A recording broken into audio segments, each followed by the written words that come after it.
여러분들의 삶이 되시길 바랍니다. 우리 옆 사람들과 이렇게 한번 인사하겠습니다. 슬기로운 자가 됩시다. 주 안에서 슬기로운 자가 되어서 주님이 오시는 그날에 칭찬받으시는 여러분들의 삶이 되시길 바랍니다. 빈대 4마리가 있었습니다. 그들이 몸집이 너무 작은 게 스트레스라 항상 나는 왜 이렇게 작을까라는 생각을 가지고 있었습니다. 그런데 하나님께서 빈대들에게 새 소원을 각각 물어보았습니다.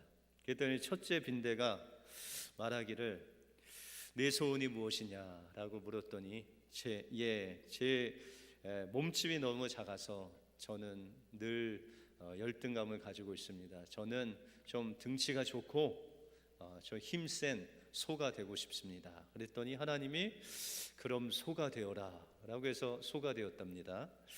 그런데 두 번째 빈대가 물었습니다. 하나님께서 너는 무엇이 되고 싶냐 라고 물었더니 저는 하늘을 나는 새가 되고 싶습니다 라고 했더니 그러면 새가 돼서 하늘을 날아라 라고 했더니 새가 되었습니다.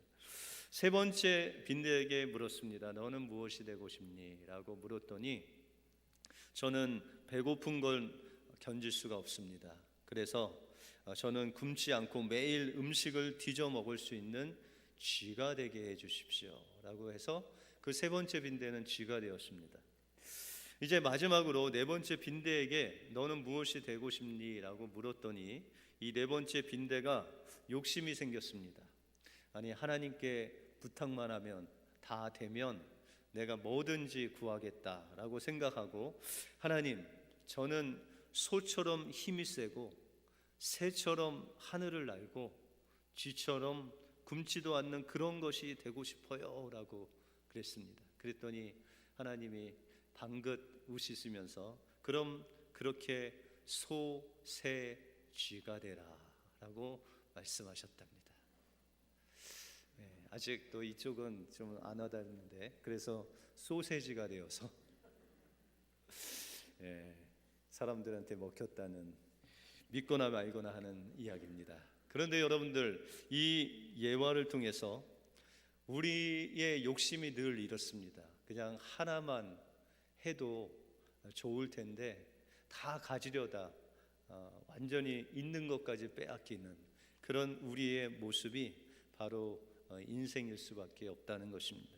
그러나 우리 믿는 사람들은 우리의 육신에 이끌려서 늘 욕심에 인도함을 받는 사람들이 아니라 성령께서 인도하시는 대로 우리가 성령님을 의지하고 때로는 넘어지고 실패하도 또다시 일어나서 주님을 의지하며 살아갈 때 하나님이 원하시는 슬기로운 하나님의 자녀가 될 수 있다라고 말씀하고 있습니다. 오늘 본문을 통해서 슬기로운 처녀의 특징이 무엇이고 또 기름을 준비한다는 의미가 무엇인지를 통해서 주님의 오심을 어떻게 우리가 준비할 수 있는지 오늘 본문을 통해서 살펴보겠습니다. 먼저 슬기로운 자가 되기 위해서는 우리는 평생 주님과 동행하는 삶을 살아야 됩니다. 유대인들의 결혼을 우리가 좀 살펴보면 우리는 보통 좀 있는 집안은 약혼하고 결혼하죠. 그렇죠? 그런데 이 유대인들은 보통 정혼이라는 것을 하고 한 1년 정도 지나서 결혼을 합니다. 그런데 이 정혼이라는 것은 법적으로 부부가 되는 것입니다. 그러나 1년 동안은 서로 떨어져 있으면서 보지 못하고 신부는 그 친정에서 시댁에 갈 준비를 합니다. 시댁 식구들이 뭘 음식을 좋아하시는지 그 곳에는 어떤 가운이 있는지 그런 생활을 잘 적응하기 위한 배우는 시간이 1년 동안 그렇게 하고 또 이제 신랑은 정혼을 하고 돌아가서 거의 한 1년 동안 집을 짓습니다. 결혼 신혼 집을 짓는데 그 모든 것들 이제 결혼의 날짜는 아버지 손에 달려 있습니다. 그래서 아버지가 보고 이 아들이 이제 집도 다 완성이 됐고 저 정도면 자기 아내를 데리고 와서 살 수 있겠다 하는 그날에 그 아버지가 그 아들을 부릅니다. 그리고 내 아내를 데리고 와라. 그러면은 이 신랑이 친구들과 함께 이제 그 신부 집에 가는 겁니다. 그리고 그 신부 집에 가서 신부를 데리고 신랑 집에 와서 여러분들이 잘 아시는 가나 혼인 잔치 7일 동안 그 결혼 잔치를 하는 겁니다. 그러니까 지금 오늘 본문 배경은 이 신랑에게 승낙이 떨어져서 신부 집으로 가는 겁니다. 그리고 그 신부 집에 도착하기 전 바로 직전에 오늘 배경의 말씀이고, 이제 혼인 잔치는 거기서 벌어지는 것이 아니라 이제 신랑 집으로 다시 돌아가서 7일 동안 결혼 예식을 한다는 것입니다. 그래서 오늘 나오는 이 열처녀들은 신랑이 신부 집에 올 때를 일단 기다리는 들러리였습니다. 그런데 이 열처녀의 공통점은 5절에 보시면 신랑이 더디 오므로 다 졸며 잘세라고 말씀하고 있습니다. 보통 우리는 슬기로운 다섯 처녀는 깨어 있었고 또 미련한 다섯 처녀는 잠자고 있었다라고 생각하지만 오늘 본문에 보시면 다 졸며 잘세라고 말씀하고 있습니다. 이 신랑이 너무 늦게 오니까 이 육신적으로는 다 졸고 잤다는 겁니다. 그래서 예수님께서 이 비유의 결론에 대해서 말씀하실 때 13절에 보시면 그런즉 깨어 있으라 너희는 그날과 그 시를 알지 못하느니라 라고 말씀하고 있습니다. 그러니까 슬기 있는 사람은 깨어 있는 사람이고 미련한 사람은 깨어 있지 않다. 그러므로 여기서 깨어 있으라라고 하실 때에는 잠자지 말고 기다려라 이런 말씀이 아니라 우리가 영적으로 또한 기름을 준비하는 그 주님을 기다리는 삶, 주님과 동행하는 삶을 살아라라는 말씀이라는 것입니다. 그러면 슬기로운 우리가 이 다섯 처녀가 되려면 어떻게 깨어 있으면 될까요? 우리가 8절에 보시면 미련한 자들이 슬기 있는 자들에게 이르되 우리 등불이 꺼져가니 너의 기름을 좀 나눠 달라 하거늘이라고 말씀하고 있습니다. 우리가 이 미련한 다섯 처녀를 보면 우리가 이렇게 하면 안 되고 이렇게 해야 되겠다라는 것을 말씀하고 있다는 것입니다. 여러분들 여기서 보면 미련한 다섯 처녀나 슬기 있는 다섯 처녀 이 모두가 등을 가지고 있었다라고 말씀하고 있어요. 그 등에는 불이 켜져 있었겠죠. 그런데 이 신랑이 올 때 그 슬기 있는 처녀들은 기름을 따로 준비했어요. 그런데 이 미련한 처녀들은 기름을 따로 준비 안 했어요.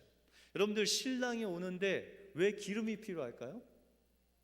아까 말씀드렸는데 신부 집에 신랑이 왔다가 어디로 가서 혼인잔치를 해요? 신랑 집으로 가잖아요. 그러니까 그 신랑이 오는 것을 보지만 혼인잔치에 참여하려면 그 신부를 데리고 신랑 집까지 또 가야 돼요. 그 길이 몇 시간이라는 거예요. 그러니까는 그 길을 염두에 두고 이 슬기 있는 처녀들은 기름을 준비했다.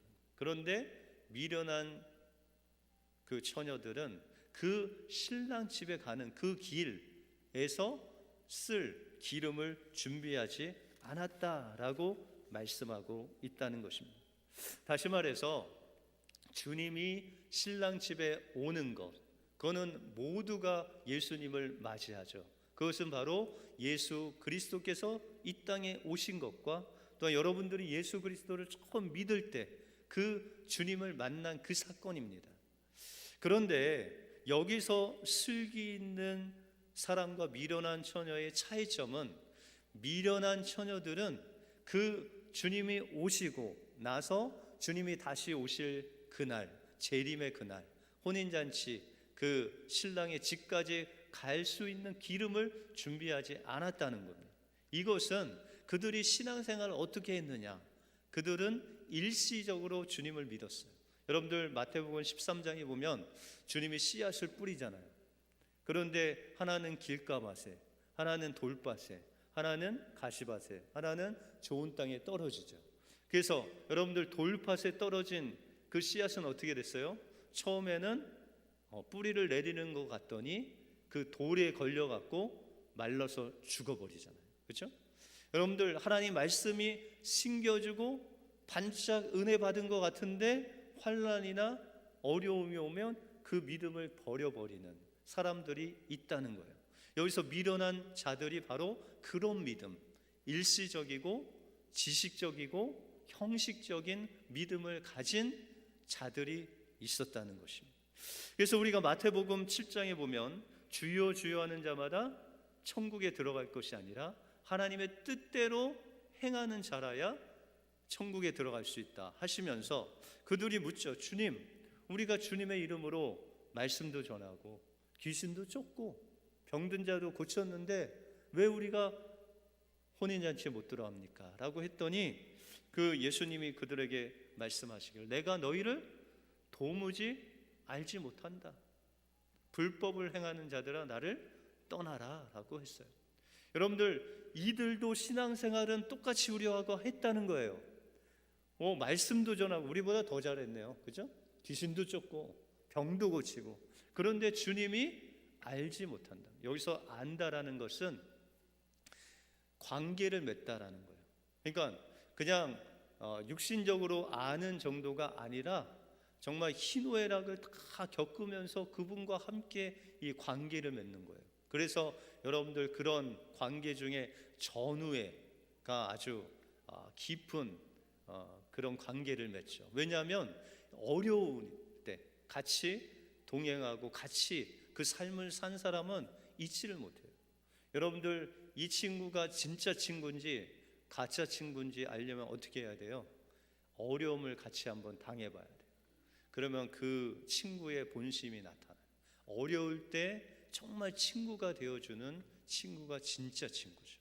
여러분들 성도들도 어려울 때 같이 위로하고 격려하는 그런 성도가 진짜 성도죠. 마찬가지예요. 그런데 주님께서는 그들이 아무리 주여 부르고 아무리 병을 고쳤어도 하나님 없는 상태에서 신앙생활 했다는 거예요. 여러분들 하나님 없이 신앙생활 할 수 있어요? 할 수 있어요. 여러분들 바리새인들 하나님 없이 구제했잖아요. 하나님 없이 11조 냈죠. 하나님 없이 기도했어요. 심지어는 그들은 하나님 없이 금식도 하면서 그것도 종교 지도자로서 말씀도 전했거든요. 그런데 하나님께서는 그 마지막 날에 내가 그들을 도무지 모른다라고 말씀하고 있다는 것입니다. 여러분들 신앙생활은 주님과 관계를 맺는 거예요. 우리가 하나님을 신뢰하고 어려울 때 하나님을 의지하고 하나님 바라보고 하나님 붙잡고 사는 그 삶을 통해서 주님과 우리와 믿음의 관계가 연결되는 거예요. 우리가 죄를 지었을 때 하나님 앞에 정말 우리의 죄를 고백하고 주님의 그 보혈로 씻음을 받고 주님을 사랑하는 그 마음을 다시 회복되는 그 사랑의 관계가 주님과 맺어지는 것이 진정한 기름을 준비하는 자들의 모습이다라는 것입니다. 어떤 기독교 설문 조사 기관에서 고등학생 크리스찬들 100명을 놓고 설문을 조사했다고 합니다. 그런데 그 설문의 내용은 당신은 구원의 확신이 있습니까? 라고 했더니 100명 중에 몇 명이 구원의 확신이 있다고 했을까요? 몇 명? 3명. 100명 중에 3%만이 내가 구원의 확신이 있다. 나는 주님과 함께 동행한다. 내 안에 주님이 계신 것을 확신합니다라고 대답했다는 것입니다. 여러분들 주님을 만나고 주님과의 사랑의 관계를 맺고 매일매일 삶 속에서 주님을 의지하고 바라보는 그런 주님과의 동행이 있는 그 삶이야말로 하나님께서 원하시는 슬기 있는 자가 되어 천국에 함께 들어갈 수 있는 기름을 준비하는 자의 모습이다라고 말씀하고 있습니다. 일시적인 믿음 말고 지식적인 믿음 말고 우리가 정말 하나님을 의지하고 신뢰하고 사랑하는 그 주님과 동행하는 삶을 사심으로 하나님이 원하시는 슬기 있는 신앙생활을 하시는 여러분들의 삶이 되시길 주님의 이름으로 축원드립니다. 다음으로 슬기 있는 자가 되기 위해서는 기름을 준비하는 자가 되어야 됩니다. 여러분들 여기서 기름이라는 것은 우리가 잘 알듯이 성령님을 말씀하십니다. 그런데 그냥 성령님이라고 할 수 있지만 이 성령님이라고 했을 때는 이 성령님의 임재 속에서 주님의 그 능력과 충만한 그 은혜 안에서 우리가 주님께 순종하는 삶, 그 전체를 기름이다라고 말씀드릴 수 있습니다. 그래서 요한일서 2장 27절에 보시면 너희는 주께 받은 바 기름 부음이 너희 안에 거하나니 아무도 너희를 가르칠 필요가 없고 오직 그의 기름 부음이 너희를 가르치며 또한 참되고 거짓이 없으니 너희를 가르치신 대로 그대로 주 안에 거하라 라고 말씀하고 있습니다. 기름 부음이라는 것은 바로 성령님을 말씀하시는데 성령님의 기름 부으심이 우리 안에 들어오시면 그분이 우리를 가르치신대요. 생각나게 하신대요. 뭘요? 예수님이 우리에게 말씀하시니 성경의 말씀이 성령을 통해서 말씀이 우리 안에 기억나게 하시고 가르쳐 주시고 우리는 그 인도하신 대로 가르쳐 주신 대로 순종하며 나갈 때 우리가 주님 안에 머무는 삶을 산다는 거예요. 그것이 바로 기름 준비하는 삶이라는 거예요. 우리가 주님 안에 거할 때 기름이 우리에게 부어진다라고 말씀하고 있습니다. 그러면 이 기름 부음은 언제까지 계속돼야 될까요? 성령의 충만한 삶, 성령의 인도하는 삶을 언제까지 우리가 살아야 돼요? 신랑 집에 도착할 때까지. 그때가 언제요?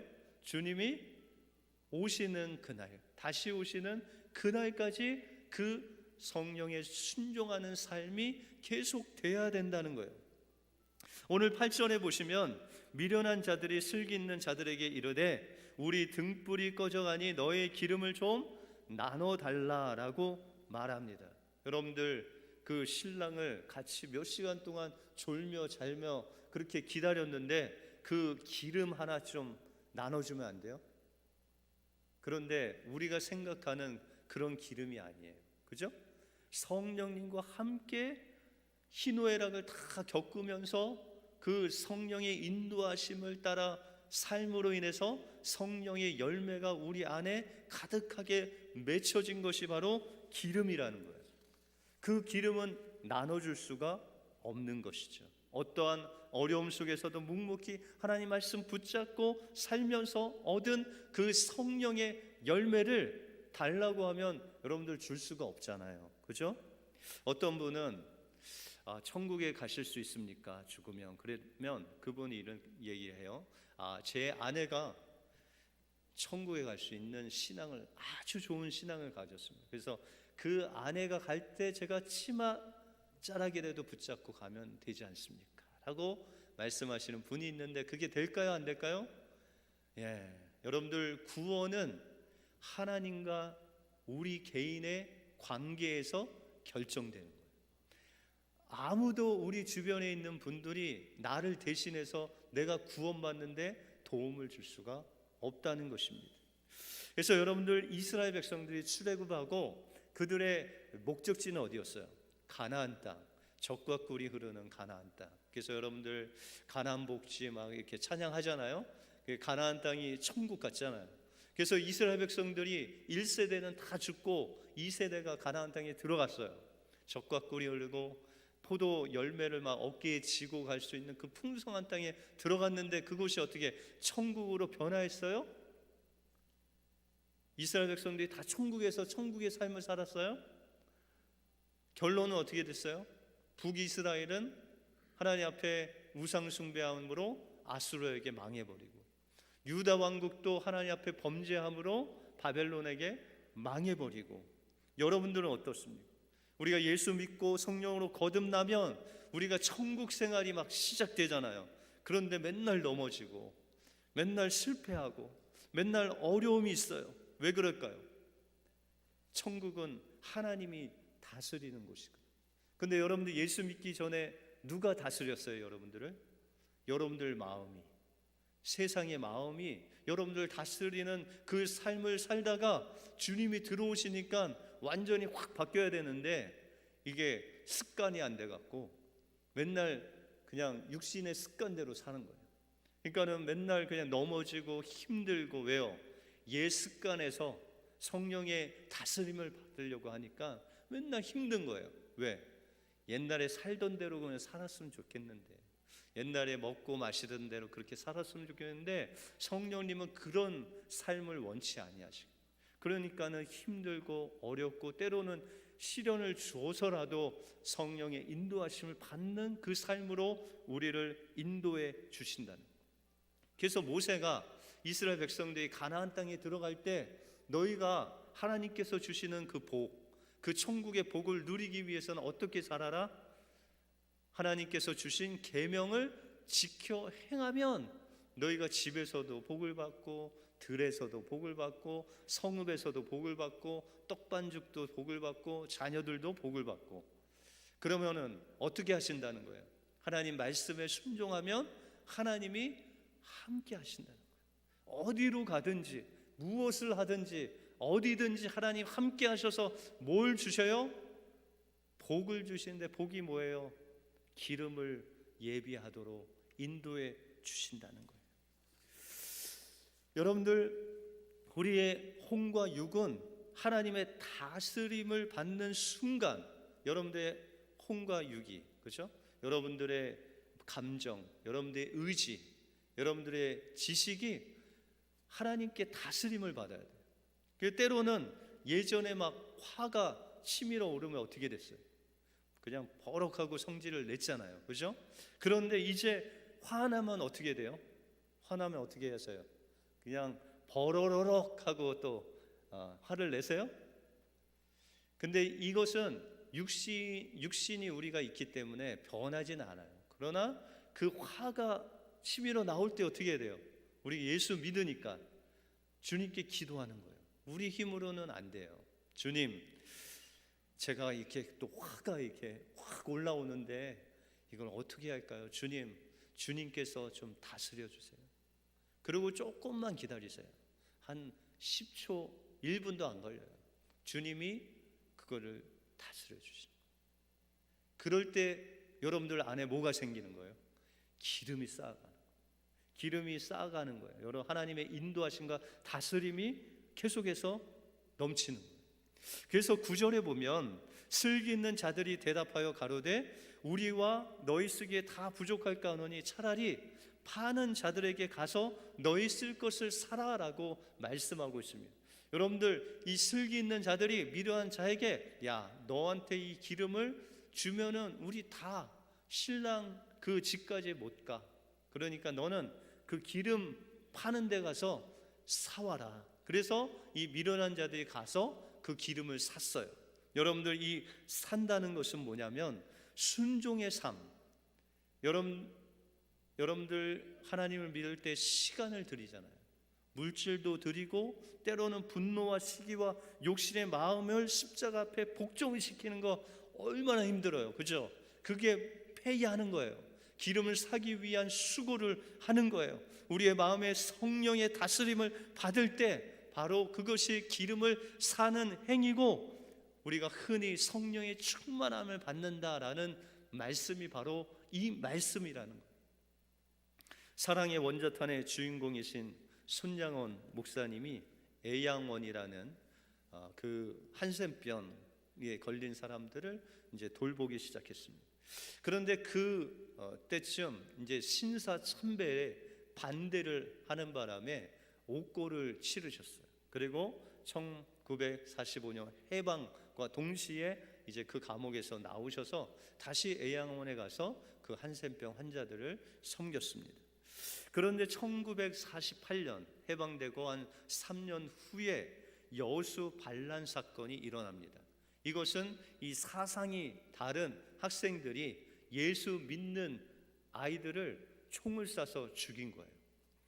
그런데 그 당시 23살이었던 손양원 목사님의 첫째 아들 동인군이 그 이제 반란을 일으킨 학생 중에서 이 동인군한테 물었습니다. 너 예수 믿냐? 그 예수를 정말 믿냐? 너 그 예수를 부인하면 내가 널 살려주겠다. 그랬더니 그 동인군이 첫째 아들이 예수님은 나의 주님이시고 나의 생명이십니다. 예수님을 버리면 나는 정말 죽습니다 라고 그렇게 고백을 했어요. 당시에 18살인 동생 이 동신군이 형이 이제 총에 맞아 죽으려고 하니까 달려가서 그것을 가로막고 내 형은 장남이라 부모님을 모셔야 됩니다. 제발 형 대신에 나를 대신 죽여라. 그러나 이제 학생 신분으로서 반란을 일으킨 그들이 계속해서 그들한테 예수 믿지 말라고 했지만 이 두 명은 끝까지 예수 믿는다고 함으로 둘 다 총에 맞아 총살을 당했습니다. 이 소식을 들은 이제 손양원 목사님 마음에 막 부글부글 끓면서 하나님 앞에 기도하는데 며칠이 안 돼서 하루 이틀 지나서 계엄군이 들어와서 그걸 다 평정하고 그때 무고한 사람들 죽인 사람을 잡아서 안재선이라는 그 학생을 잡아서 그 두 아들을 죽인 안재선이라는 사람은 총살형을 당하게 됐습니다. 그런데 그 소식을 들은 손양원 목사님이 계엄 사령관에게 찾아가서 나의 죽은 아들들은 결코 자기 때문에 친구가 죽는 것을 원치 않습니다. 그 애들은 친구의 죄 때문에 이미 죽었습니다.